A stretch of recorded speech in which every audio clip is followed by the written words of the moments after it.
Welcome to another edition of Exit Philosophy. He's Mal, I'm Griff. And again, thanks for listening. Thanks for subscribing on YouTube or wherever you get your podcasts. Don't forget to like, share with your friends, and leave us a comment. We really enjoy and appreciate all the feedback that we get and the fact that our audience continues to grow. As the season defending American League champions is getting underway at spring training, news last night, as we're recording on Thursday, that Max Scherzer, Mad Max, has re-upped with the Blue Jays for one more season. And the report is, I think John Heyman had it first. And these days, it doesn't really matter who's got it first. No. But except for the reporters who love to make sure. Right. And tell everybody. I think it's less important to get it first than to get it best, and that's what Correct. Correct.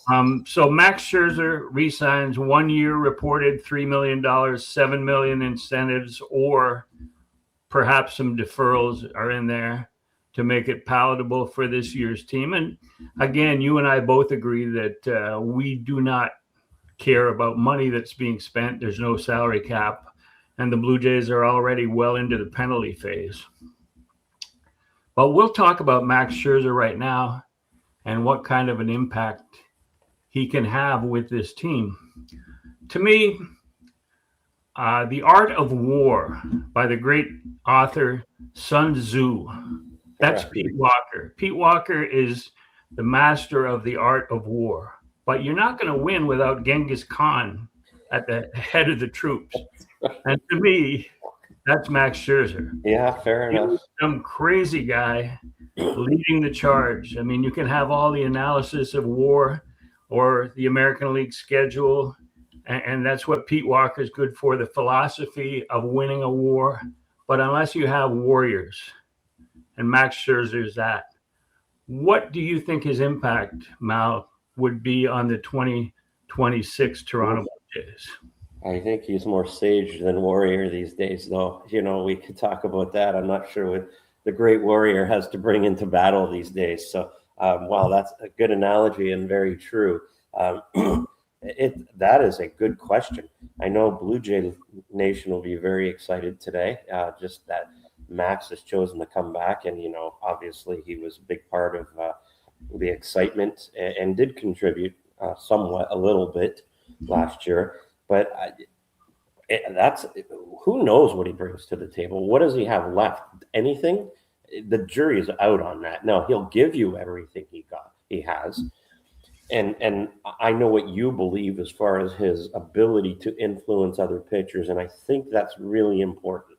And I think that's the part of this that you know, is the real value here. You know, how many innings, what role? I do don't know this. When Max comes back, he's not coming to pitch one inning out of the bullpen. He's coming to start games. You know, and you know that's what he's trying to do. So what does that mean to the rest of the rotation? We've talked about Jose Berrios, and this certainly kind of leads you to believe he's further out the door, which we've always believed was the case anyways. Yeah, we'll get into that aspect of it shortly. But in terms of when the TV cameras showed the Blue Jays dugout in 2026, it was always the members of the starting rotation who weren't in that game surrounding Chris Bassitt and Max Scherzer. And Max Scherzer always animated, always talking baseball. And to me, there was nobody in this current group before Max that could fill that role. Dylan Cease said he was coming over. Dylan Cease said he was coming over to find a spot where he could improve, where he could be better. Where that's not a Max Scherzer attitude. That's a Dylan Cease attitude. Mm-hmm. That's somebody at the back of Genghis Khan's horde, hoping that one day he'll be able to be at that spot. Yeah, he wants to watch Max. Yeah. And then you've got Trey Savage, who it seemed to me was always following around with Bassitt and Scherzer to learn the art. As he should. Cody Ponce is like everything's new to him, coming back after two horrific seasons with the Pirates early in this decade, and then he went and just found himself in Korea, but he's not going to have the utmost confidence that he can handle MLB, and he won't be that guy. So to me, and tell me what you think, is that his value is going to be more important in the dugout and in the clubhouse than it could be on the mound. And I think everybody understands that. And I think you make a great point. The only real horse you got is Gausman as far as the mental side of the game, in my opinion. And I think Max really brings something to the table that can help all. And you pointed it out many times. We saw that last year, and you just made reference to it. How many guys are huddled around Max, and just his attitude towards pitching and winning. There's real value in that. Now, how does that translate if he's not contributing, if he's injured? Those are all questions that I'm sure the Blue Jays wanted answers to before they even did this. Because when you have a strong personality, it's not always a good thing if it goes sideways. But that is the value. And I'm going to assume Max knows that. Although he's such a competitor, he's going to want the ball. And I think he plans on being in the rotation. That's just what you come to know from Max. But yeah, I agree. I think he's going to have a real positive influence on those guys. And I like it from that aspect. Especially Trey, right? Yeah. That's your real prize. Well, and without bringing either Bassett or Max back to the fold in 2026, it would have been, to me, more of a question mark about how Trey Savage handles adversity, how he handles success, what he does on the mound moving forward. He had such an impressive debut last year. It's kind of hard to see as a rookie, as an official rookie, that he could carry on by himself without the same group around him that made him what he was last year. Well, don't forget about Alek Manoah's influence on this team last year. Yeah. We'll get into that later, too. Yeah, we'll get into that later. But and that's missing. But yes, you're right. I think the ability to give Trey Savage, a guy like Max, to bring him along, I think is worth it alone. Just to have him around for Trey, because this is a big year for Trey. I mean, don't get me wrong. You expect him to have a long, prosperous career, but the team expects to win, and they expect Trey to be a big part of this. So any help you can give a young player like that, because he's going to fall to, some tougher times than, what he had last year. So how do you get him through it? So that's the real value I see. Yeah, I forgot to mention, and you brought up Kevin Gausman's name, but to me, in this Asian art of war comparison, Gausman is Confucius.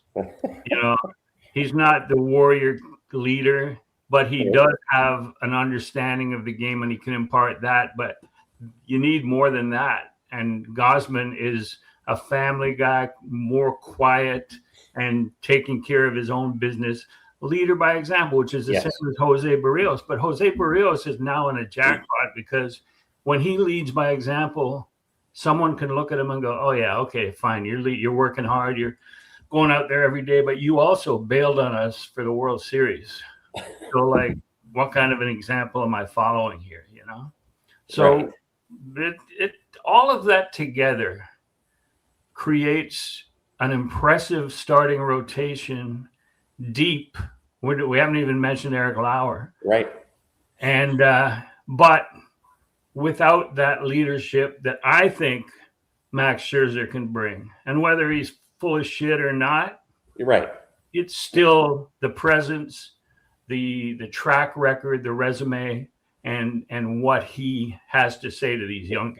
It's hard to be more accomplished than Max Scherzer. So just that alone makes you stand up and listen. You know what I mean? So credibility is. Yeah. And in the mind of the fans, the moment that Max Scherzer stood out to the fan base was when he ushered John Schneider off the field during the playoff game and said, get back there. And that may also be a lasting impression for his fellow pitchers. Not to do that and disrespect the manager, but we both agreed that John Schneider knew exactly what was coming when he went to the mound there. Right. It was part of a theatrical Part of the show. Yeah. And if Max had said to him, "Yeah, I'm done," he would have taken him out. Yeah. But he knew that was coming if he wasn't coming out.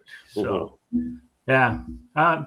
Overall, whether he contributes, it's a positive. 30 starts, which he won't, or 15 starts, he will be of value to this team. And like I said, we don't care, or we shouldn't care as a fan base, as a media, about how much it's costing. Well, and Griff, for $3 million, let's say it blows up, no incentives.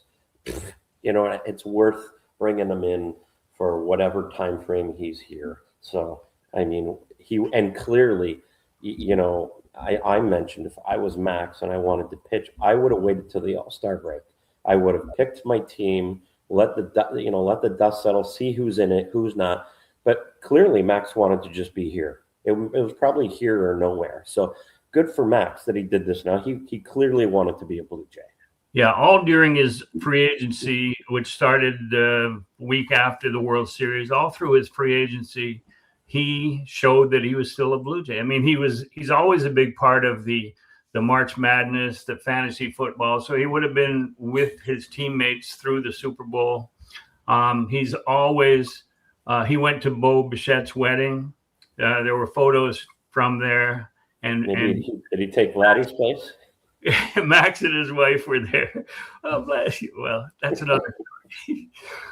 But again, the 6-man rotation, and you make fun of me all the time for bringing it up, but you also admit that it's coming. It is. It's inevitable. I agree. Now, the moment when the Blue Jays, despite the lack of any Asian pitchers, they've got an art of war pitching coach and a Warrior 6 starter, if that's Max Scherzer's role. You just need some Asian pitchers now.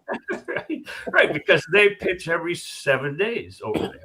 Once a week. Once a week, guys. Like in college, you're the Friday night pitcher. You're the Friday night pitcher. That's it for the weekend, unless you come in relief on the lock Sunday. It down. Yeah. So 6-man rotation. Now I've gone through it, and I like to go through schedules and send Pete Walker information and send Pete Walker ideas. I have this, and I haven't sent it to Pete yet, and he always reacts, mostly with a laugh. but here we go. First third of the season, first 54 games. There is a way, and we haven't even mentioned Shane Bieber. And to me, and to you, I think also, and let me know what you think, but to me, this just indicates that Shane Bieber may be delayed longer than anybody thinks. Wow, we said the second the news came out, I said our experiences, I shoot for May. I know we're going to hear all the positive stories. Blah blah blah. But when you're delayed and you got to ramp up, you're a month away behind at least. So you never know. We don't have all the details, but I expect at least mid-May for Shane. That's just an educated guess. It can change, but right. And this is yet another indication that maybe they're just making sure they got coverage too.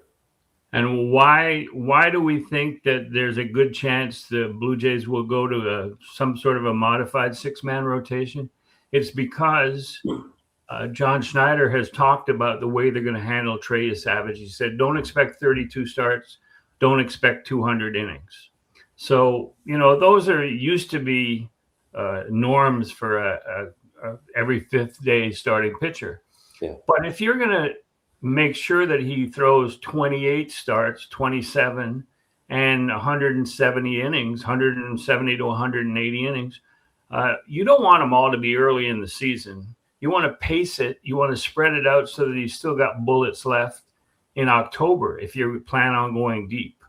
Because you also don't want to save his innings for October by cutting him back in September when you're in the middle of a pennant race. So 54 games, the first 54 games of the season, given the current group of pitchers, and building around Gausman and Dylan Cease as your 1 and 2 guys, and the only 2 guys that you expect to go on every 5th day, and using the 4 or 5 off days so that Gausman and Cease use the off day and they don't have to go on a 7th day. Right. And so they're the only guys. So here's how it works out. The rotation in this order to open the season would be Gausman, Cease, Yesavage, Ponce, Berríos, and Lauer. Now, Max fits in somewhere, but you can just throw him in. You're building around the top 2 guys. So Gausman, 11 starts of the first 54, 2 of them on regular 4 days rest. Dylan Cease, 11 starts, 2 of them on regular 4 days rest. Everything else is more. Everything else is 5 days. Trey Savage, 10 starts, 1 on regular rest. Ponce, 9. Berríos, 9. Lauer, 4. None of them on 4 days rest, all on at least 5 days rest. So now and this was done before Max shows up. Right. But you can insert Max into any spot there. When Shane Bieber comes back, you can work him in at some point in the second 54 games of the season. And to me, it just makes more sense when there's a couple of times where a guy's got 10 days between starts. He can pitch in relief. He can pitch in long relief, like a Lauer. He's only got 4 starts in the first 54. But he can pitch long relief, forget when guys come up short.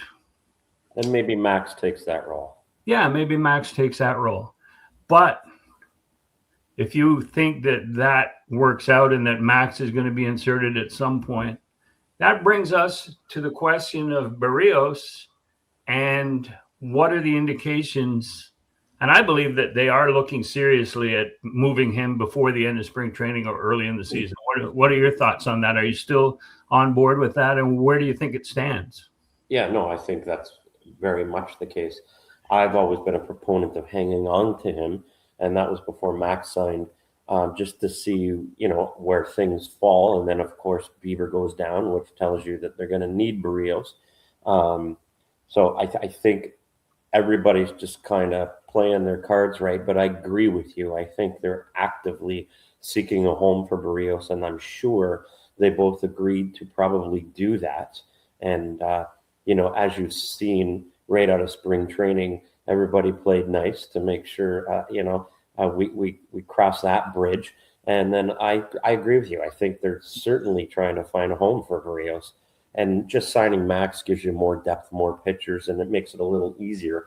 Bieber will be back, we assume, like I said, at some point. So, I think you're bang on. I think they're probably actively looking for a home for Jose.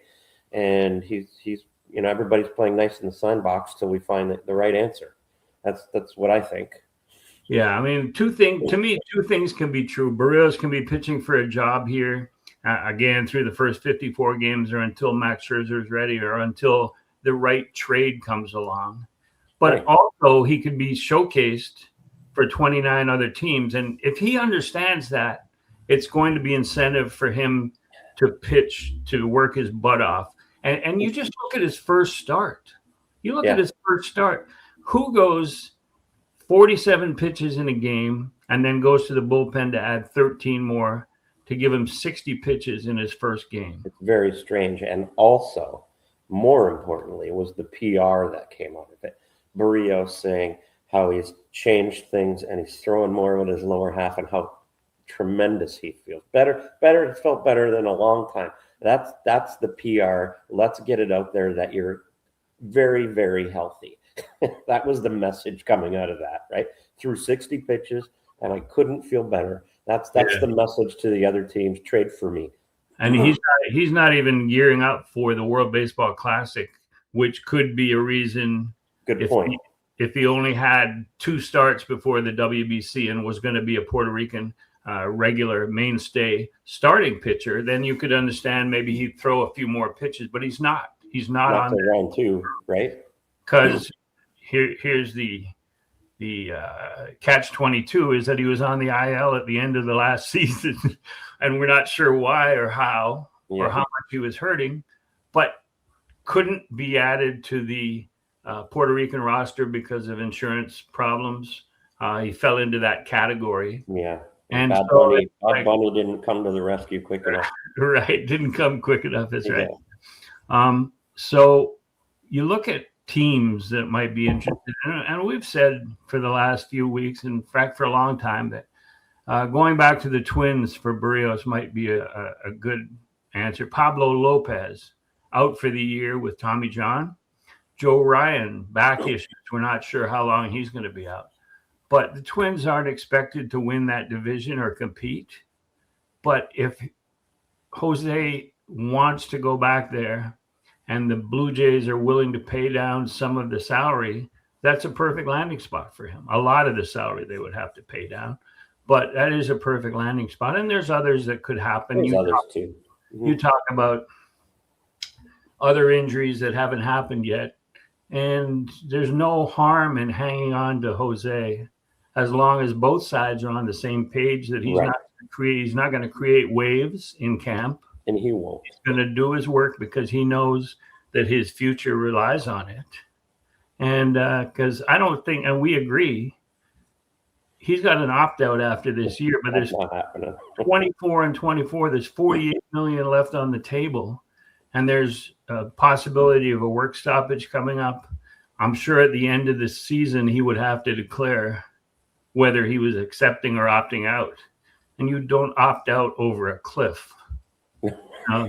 That's right. Wrong time. That's right. Before we move on here, the forgotten man, except in his own mind, Alek Manoah. He was interviewed by The Athletic in the Cactus League in Arizona. And he was talking about his time with the Blue Jays and how it ended and how proud he was that I was a big part of the process that got them to the World Series. What are your thoughts? As I said, there has to be more. I'd like to hear the full interview. I just can't imagine that he meant it the way he said it, but one never knows. You know what I mean? You know, with Alek, he's probably just talked.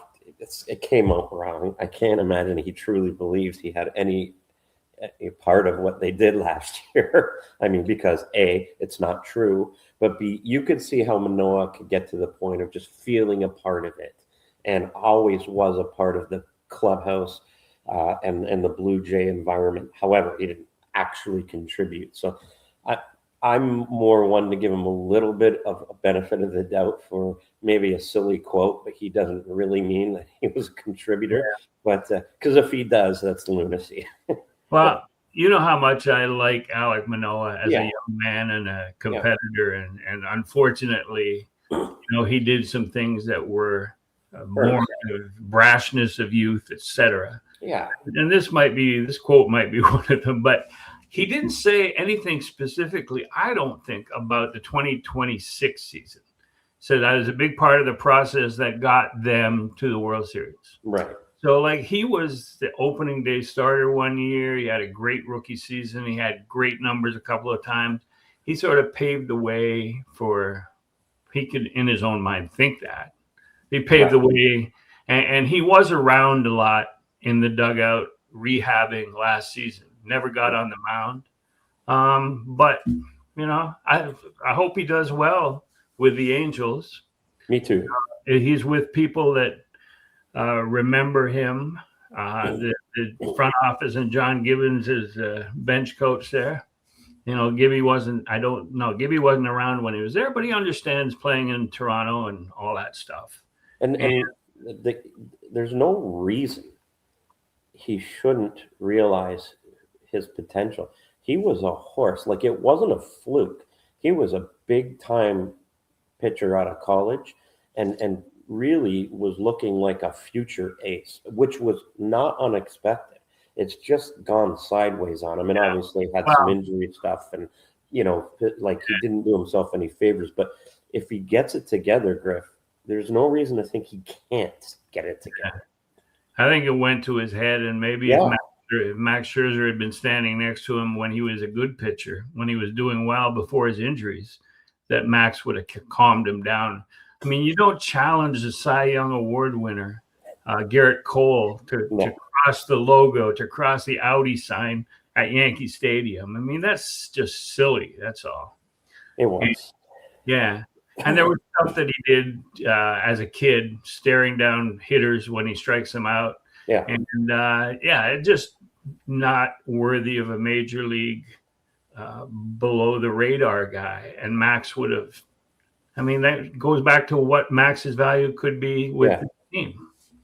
And I, like you said, I think we're both rooting for Alec, and maybe that's not the common feeling in Toronto these days, but I'm really rooting for him. I want to see him, establish himself again.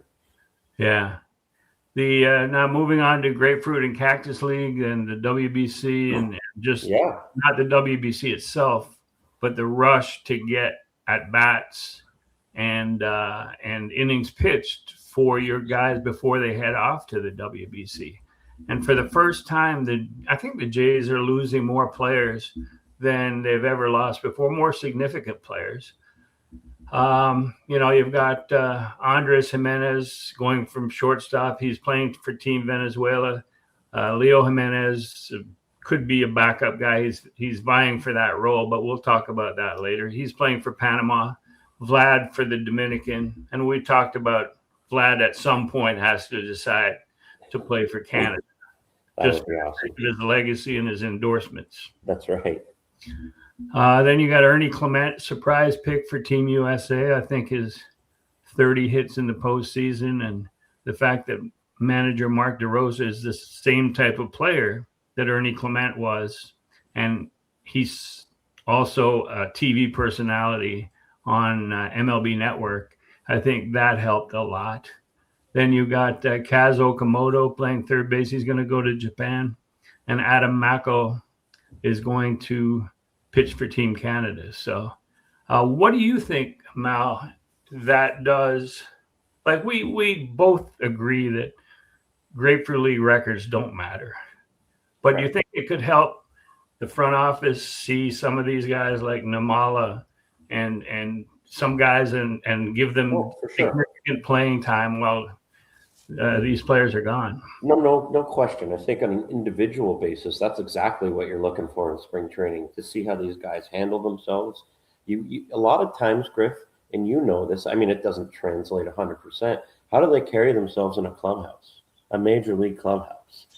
What's their personality like? How do they interact with big leaguers? That stuff matters. People will joke, I'm sure, make fun of us, but it does matter. And then get to see them face some, major league arms here and there. It's another opportunity for these young guys to get at bats where they probably wouldn't get the same number in a normal spring. That's what you watch spring for. Nobody cares about the wins and losses, but I agreed. I think it's a benefit of the WBC. Yeah, I think that we've talked about it many times, is the way that these players carry themselves. I went to 44 spring trainings in a row, and that's one thing I look for, is when a guy doesn't know that people are paying attention, when a guy thinks he's just walking around the clubhouse or on the field, how does he handle himself? How does he carry himself?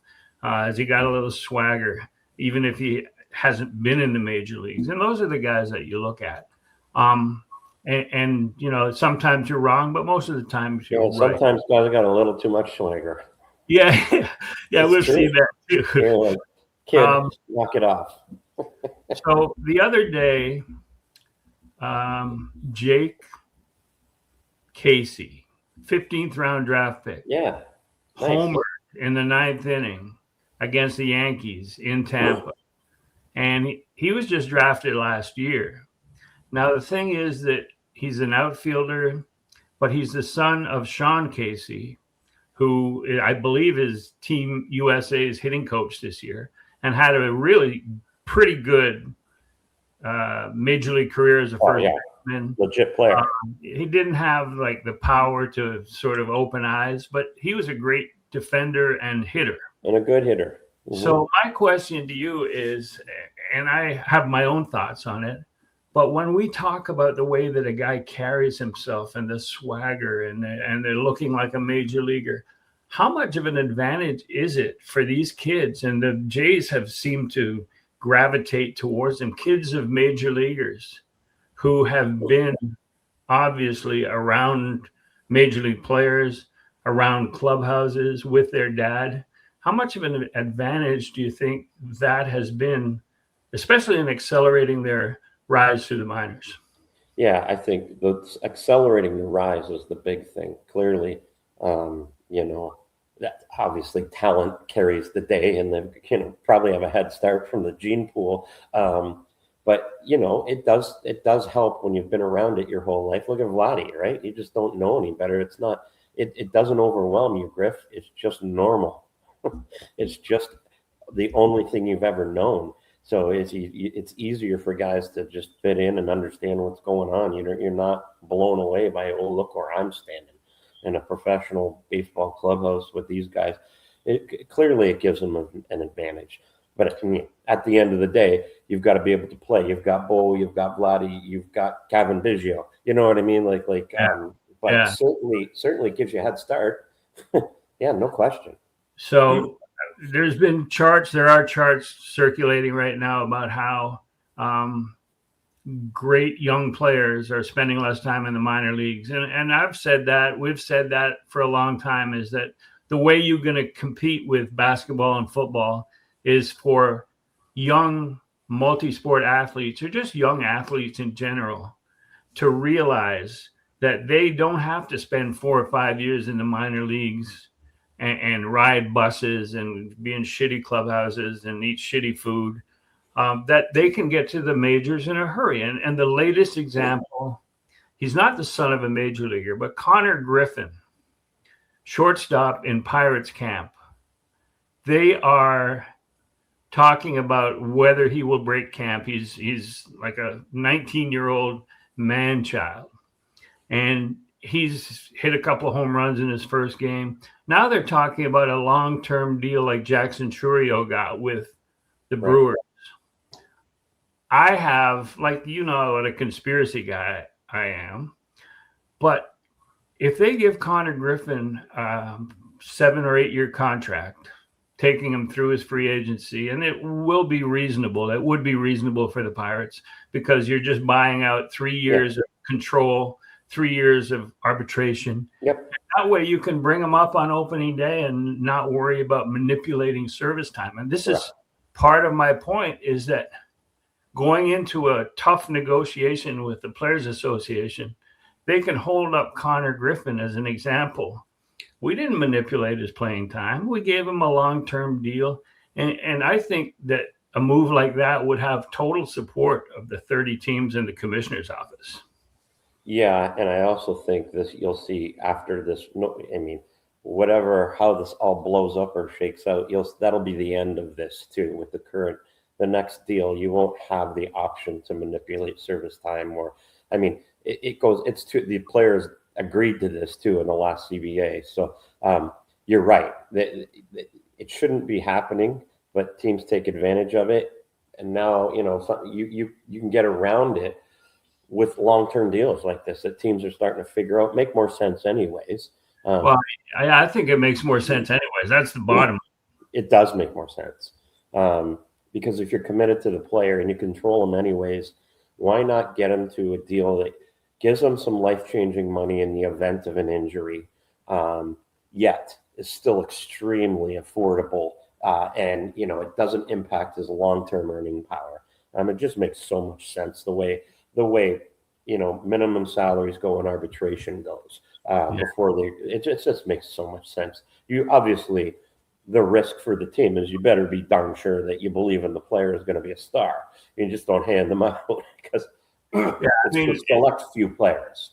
It's got at least a twofold effect, and the second one is you discussed the first one, but the second one is what I was just talking about with multi-sport athletes looking and going, wow, Connor Griffin is 19 years old and he's being rewarded with a 7-year deal. And it averages more than, say, Austin Matthews makes. Wow. like the NHL. It's an NHL problem. The NBA's only got 12 players, and then they've got the G League. You might get stuck in the G League for a long time.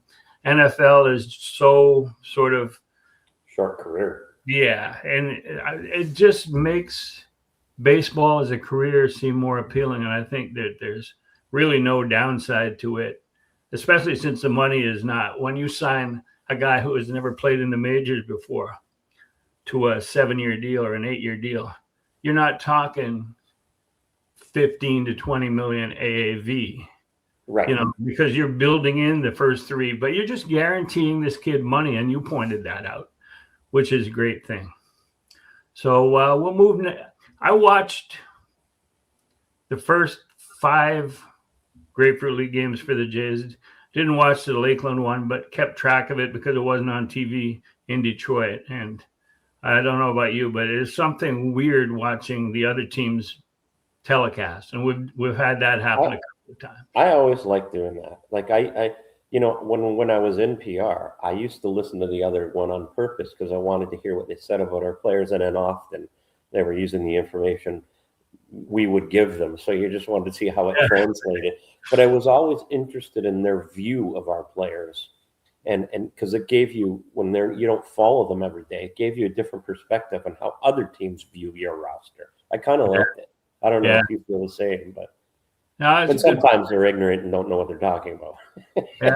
This year, I think that there's more of an interest in watching the Blue Jays telecast because Buck Martinez isn't going to be around. So it's a chance to see the sort of the tryout camp going on. Yeah, that's true.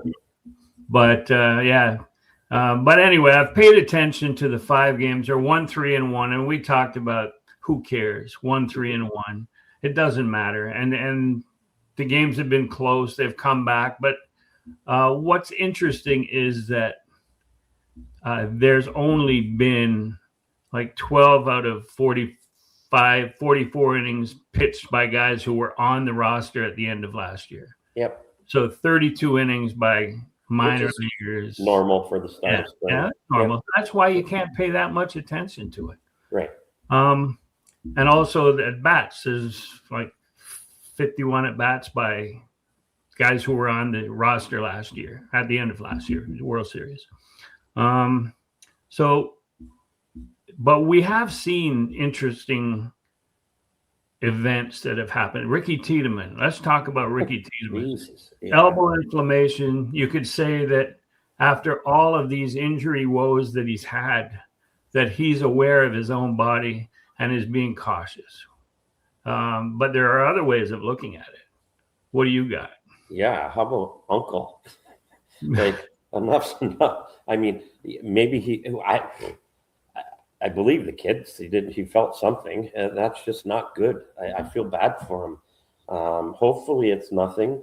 Hopefully he's being extra cautious, and he gets back on the horse. But you've got to be concerned that this is just a situation where you start to wonder if Ricky's going to ever be what you wanted Ricky to be. So I worry about it. And again, here we are. It's just started. Like every time I feel like we get into, throwing real bullets, as they say, something happens to Ricky because he could be a very key piece of this puzzle in 2026.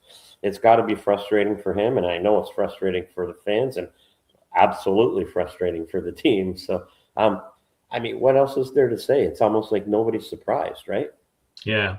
But I mean, in the past, as a younger player, he may have tried to keep pitching, felt a little inflammation, tried to keep pitching, and then hurt himself even more. It was a clean MRI that they had when they took it. So there's a little reason for optimism. They're not going to need him in the first 54 games of the season, as we've outlined. There just wouldn't be any room for him anyway. So you're looking at him not exactly in a Trey Savage role, but as a guy coming up, throwing 97, 98, able to pitch in the 7th or 8th or the 6th or 7th inning. That's what you're looking at. So he's still got that possibility. He's still young. Keegan Matheson wrote 3 days earlier about how great he was feeling and how great how he was ready to make the major league team or whatever. Yeah, whoops. Also notable, no Bo on the bus to Dunedin from Lucy. A lot of fans were probably very disappointed, but there's no surprise. No, not this early, and B, that trip generally is too far for most of your starters anyways, right? So, I mean, it's not often you're going to see those guys make the road trip like that. So it's not, I don't think it's anything anybody needs to be creating a stir about. That's for sure. You'll get around soon enough. just involving Bo.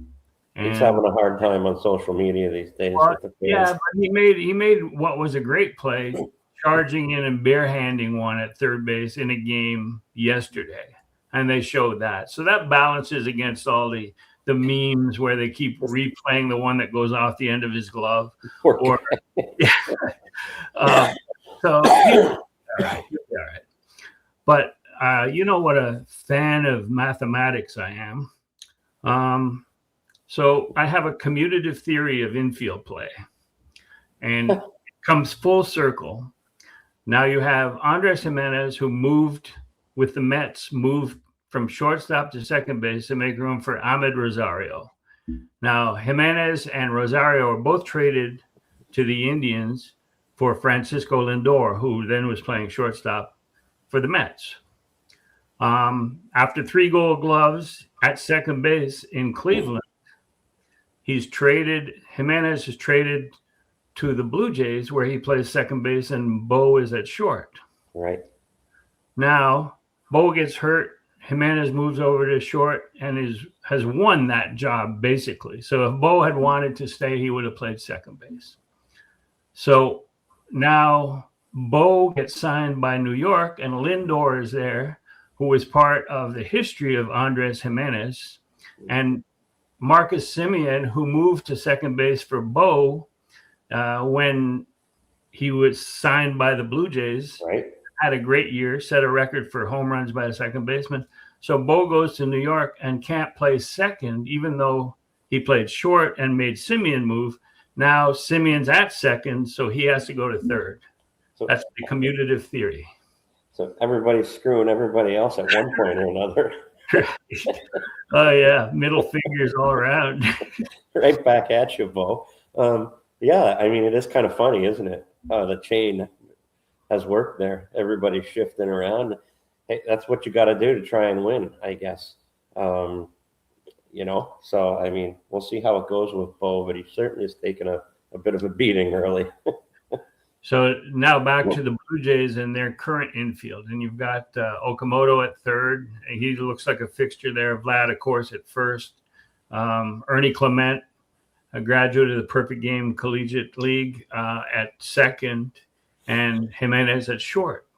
Now they need one middle infielder, and one backup middle infielder. And they don't seem to have him available in this camp. Do you think that Leo Gimenez is that guy? Because they went out and selected Ben Cowles off waivers from the Cubs, and Cowles has a chance to be as useless as Paul DeJong was when he was acquired from the White Sox.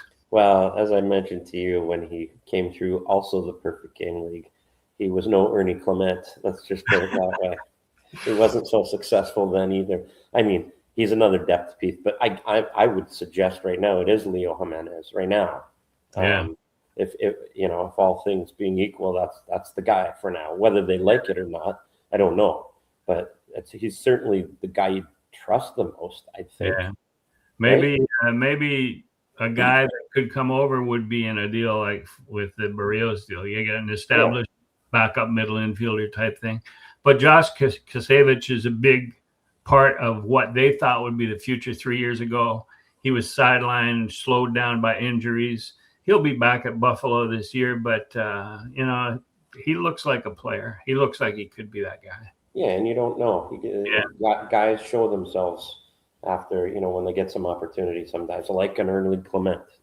You give them an opportunity and they seize the day. So a job's open. The the Blue Jays bullpen, we talked about the rotation, but the Jays bullpen, you're talking about, and we haven't seen Hoffman or Varland in a game. Jimmy Garcia, who was expected to be one of the main setup men, is not going to be available to open the season. Tyler Rogers, you know what he can do. He's just a change of pace. Comes from down under, not Australia, but side armor. You got Braden Fisher, who I didn't like when he came up, but has really established himself as a guy that you can rely on in the middle innings, even the seventh inning. It looks that way, doesn't it? Yeah. Fluharty, I'm not a big Brendan Little fan. Nance, I think, is toast. Chase Lee came over, and Chase Lee might be a dark horse. Eric Lauer, if Max gets back in the rotation, we'll see. And then Bieber. I mean, Lauer isn't going to be a starter all season. So one of the things that was somewhat noteworthy was how poor Yariel looked in his outing, and his velo was down. And I mean, it's noteworthy. I mean, you don't like seeing that, but because he's a guy I expect to be a part of that bullpen. But obviously, that was a bit concerning, wasn't it? Yeah, he might be having trouble adjusting to the dismissal of his roster spot. Like he doesn't really, you look in the clubhouse all season or the last two seasons, he doesn't really hang around with anybody he doesn't have a confidant, a mentor.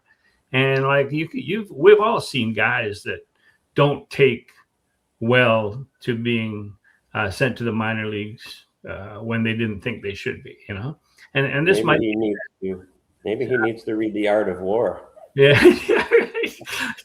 Talk to Yen Su. Yeah.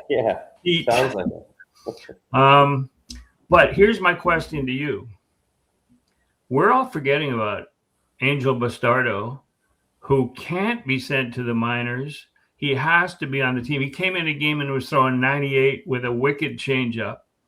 That's what he has, a wicked changeup. And he's obviously healthy if they got him into game 4 of the spring. We forget about this guy, but they're gonna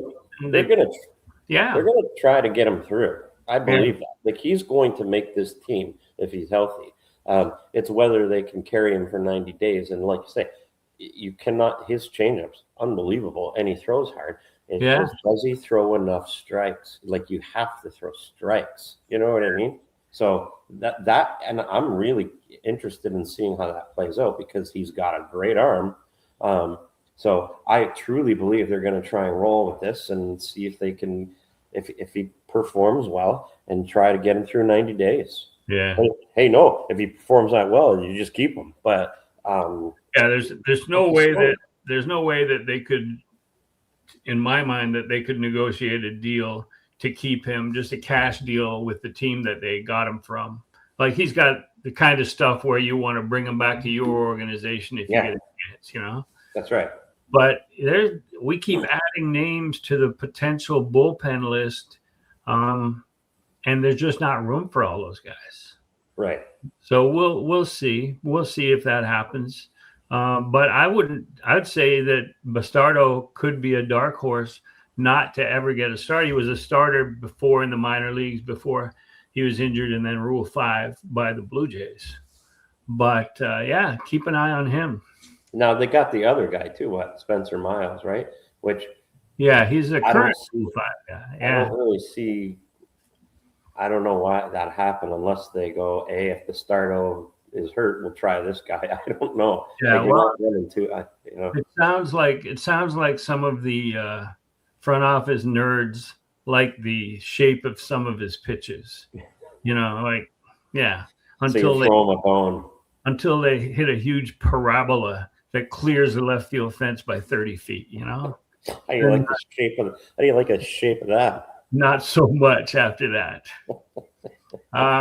Again, let's get now to the outfield picture. Left, right. I think there's overblown a little bit in terms of there can be 5 outfielders. There's normally 4 on a 13-man position player roster. Normally 4 outfielders.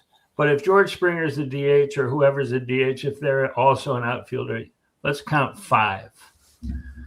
Now, I've narrowed it down here.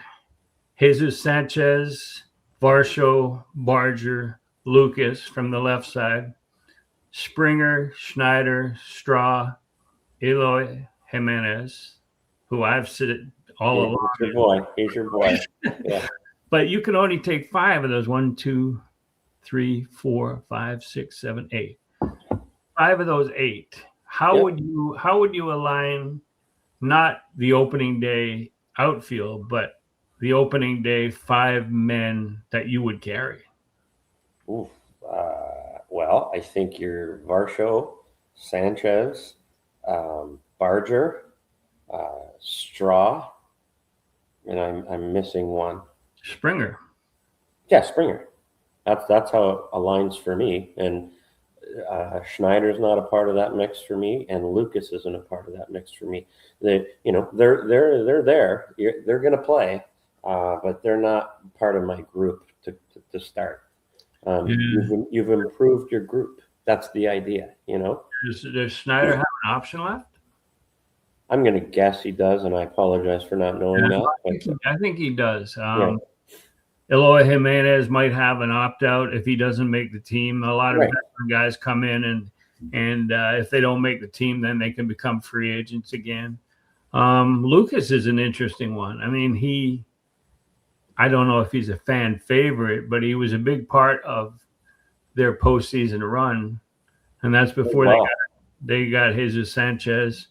And, Barger has to find at bats. He has to play, and he's not going to play third base. It's going to be a very difficult decision. And I think, Davis Schneider Davis Schneider is a major leaguer, but I don't see where he has a spot in this rotation because he's not a second baseman. He's not that backup middle infielder that you're looking for. Yeah, I would question a major leaguer. Sure, he can contribute here and there. I think he's a guy you call up to fill in certain roles, and yes, he's a utility guy. He doesn't play anything particularly well, and for me, he doesn't hit enough to carry the glove. But good teammate. Fills in when you need him and can provide some value here and there. I wouldn't want to run into my season as counting on him. That's my thing. Yeah. You got to be better to win a World Series. I think the bottom line is if he does have that one option remaining, that they will use it. And 100%. Yeah. And have him available if somebody's hurt or whatever, or somebody underperforms, or they have to release Eloy Jimenez at some point. But do you think that George Springer could play more outfield than he did last year? Because he was injured last year and he seemed comfortable with DHing, but he's a better outfielder than, say, Jesus Sanchez is. Right. I think the idea is to keep George as fresh as possible for the offense. So I don't expect him to get more games at all. But can he play it? Yep. Will he play it? Yep. I think he played 50 games there last year in some form or another. I think that's the high end you want to see with George out there for. That's where you call up a Davis Schneider instead of running George out there in a perfect world. Yeah. Well, the good thing about this mix of outfielders is the number of guys that can play center field and play it well. Straw can give Varsho some days off in center field, which he did last year. Yeah. But that also makes it easier against tough left-handers to give Dalton a couple days. So, yeah, I think that works out well. They've got a good mix out there. But again, just like the rotation, just like the bullpen, there doesn't seem to be room for all those guys. And usually, which is a good problem, right? Usually things have a tendency to take care of themselves by injury or underperformance. So we'll see how that goes. I mean, it's still early in the spring. And, we saw what happened in the Olympics hockey in terms of guys getting hurt. It happens in tournament play. Yeah. in the middle of the season. So we'll see how that coming back from the WBC, how healthy everybody is. The ABS. Yeah. That I was going to bring that up to you. I know we both have opinions, and I don't know whether they're the same or whatever. So I'll let you start off here. I've watched, the challenge system for balls and strikes. It's quick. It's really quick, and you can't look to the dugout for help. If you're the hitter, you tap your helmet. If you're the catcher, you turn and tap your helmet. Pitchers don't seem to be calling for a lot of them. In fact, I haven't seen pitchers really make a call at all, which is likely the strategy from the dugout. You leave it to your catcher, Right. And it seems to be working. It shows how good most of these umpires really are. Yeah, they are. But there was a game between the Red Sox and the Twins where 5 straight pitches were challenged, and all five were overturned. Oh, that hurts. I mean, because if you challenge and you're correct, then you get to keep your challenge. So that's right. 2 challenges could become like a dozen if you're right. I think it will expose the really bad umpires. I think Angel Hernandez retired just at the right time. Oh, yeah, and good. Joe West, too, even though I love Joe. Yeah. So what, in all honest evaluation, what do you think the impact is going to be? Is it going to be good for the game? Is it going to be good for hitters, pitchers? Again, my opinion. I'm not a fan of it in general, and it's because what I expect it to lead to. However, you can't deny there's an entertainment value to all this. And I think there's going to be a bit of a win this season. I think the fans are going to really, and even it's again, you can question how much of it is attempting to get everything right. Because if you're attempting to get everything right, you just get them all right, rather than the strategy of deciding when to use it and when not to use it, early in the game, late in the game. That being said, there's a real value in it, entertaining fans with that strategy and how it plays out and when teams are going to use it. And God forbid, you get the big hitters, the Frank Thomas types who, are more concerned about the team aspect, about their own at-bats, hogging all the challenges. Like, how's that all play out? So it will be entertaining. And you've already seen it, that umpire. That's a tough look. 5 in a row. That's a tough look. Yeah, sure. Even the league doesn't want that. You know what I mean? Like, but it I'm gets not on their toes. I saw his name. I looked up his name. His name was like Tretsiak or something. So I don't even know if he's a major league umpire. Maybe he's Russian, according to you. But yeah, maybe he was calling some of them standing on his head. Who knows? Maybe did it on purpose. Right. But it sounded like he was one of those call-ups for spring training and minor league guys, and he will remain so most of the season. That's when you're not high on the call-up list after that game. To me, the thing, and I'm not sure whether this is going to be the case, but in spring training games, it has kept that annoying strike box off the screen.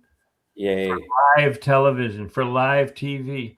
There's no use having that box if hitters are able to challenge, if umpires are able to challenge. You won't have broadcasters so fixated on the box and whether the ball hit the box or not.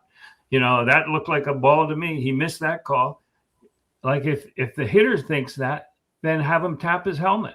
And besides, the box that's shown on TV, and the umpires and MLB has been saying this all along, they're not the official box. That's a TV box. They don't adjust it to the size of Alejandro Kirk or Aaron Judge, Yeah. So there's no use having a box on that's not the official box. So if they don't have it on, it will be beautiful. It'll be back to the future. I agree. I love how the game looks without it. It looks like a video game with it. And you just get so fixated on it as a fan, right? Yeah. The game's more beautiful without something that's not actually there in real life. Yeah. And it was like that shiny object that distracts your cat. Broadcasters kept staring at it and commenting on it instead of filling the time with something useful for the viewers. Yeah, good story. God forbid. So now a guy challenges, the box comes up, and if you thought it was a ball, it'll be confirmed. If you thought it was a strike and it's a ball, you go, wow, that umpire's pretty good. I think there's no downside, and that's probably the biggest upside of having the ABS system is that it gets that stupid box off the screen. I couldn't agree more. I love it. Yeah.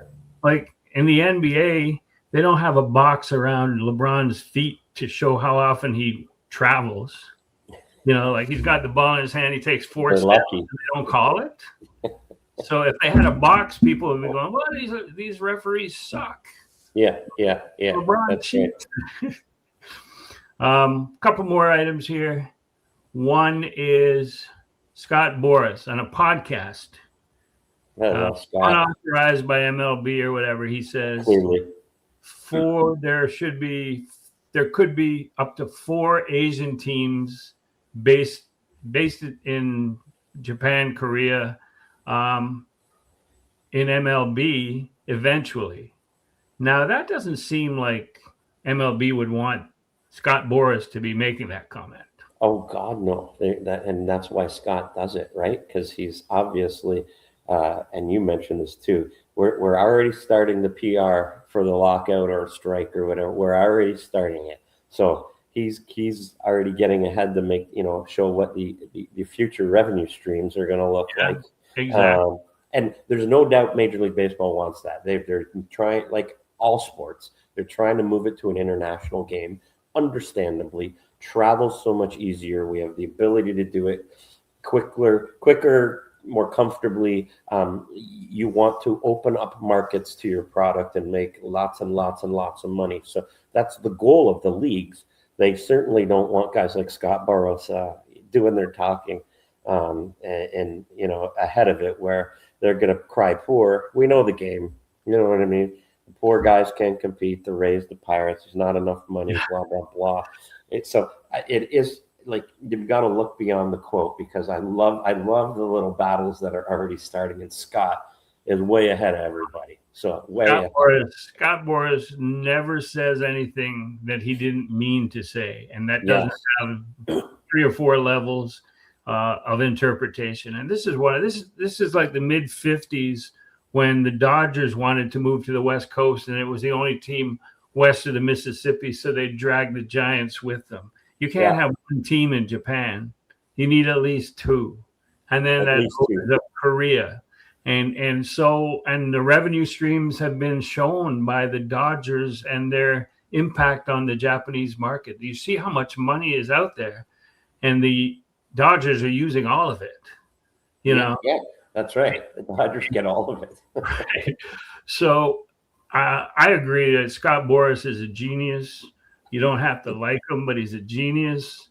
And we'll see where that goes. But MLB. Well, your point is well made, that everything he says is calculated. Nothing is off the cuff. So when you're listening to Scott, it's well thought out and well prepared in advance.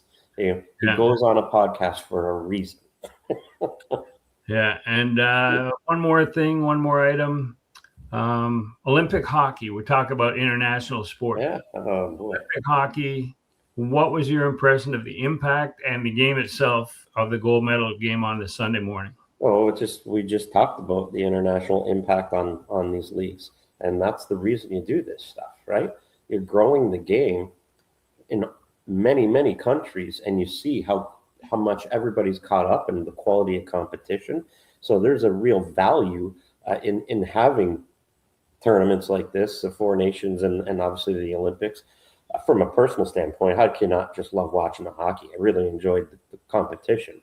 Obviously I was hoping Canada would pull it off, but I really just loved. I watched most of the hockey games because it's it's the best of the best, and you know, how do you not enjoy that? That's speed of the game, the Canadian-U.S. game. It's fabulous, fabulous. And to me, the speed of the game, but not just skating, not just foot speed, but the precision of the passes from the D-man moving the puck out of their zone. And they're right on the stick and they get it in full stride. And it's just like back and forth, end to end. But the thing that struck me is that the Colorado Avalanche are not going to win the Stanley Cup, despite the fact that they're dominating right now, because Nathan MacKinnon, who I admire, he's a horse. He backed away from 2 50-50 pucks. One that he really did. He hesitated. One in the overtime. He hesitated twice. It cost them 2 goals. And Jordan Binnington looked like a street hockey goaltender, sticking his right leg out and leaving a 5-hole. I could have driven a truck through.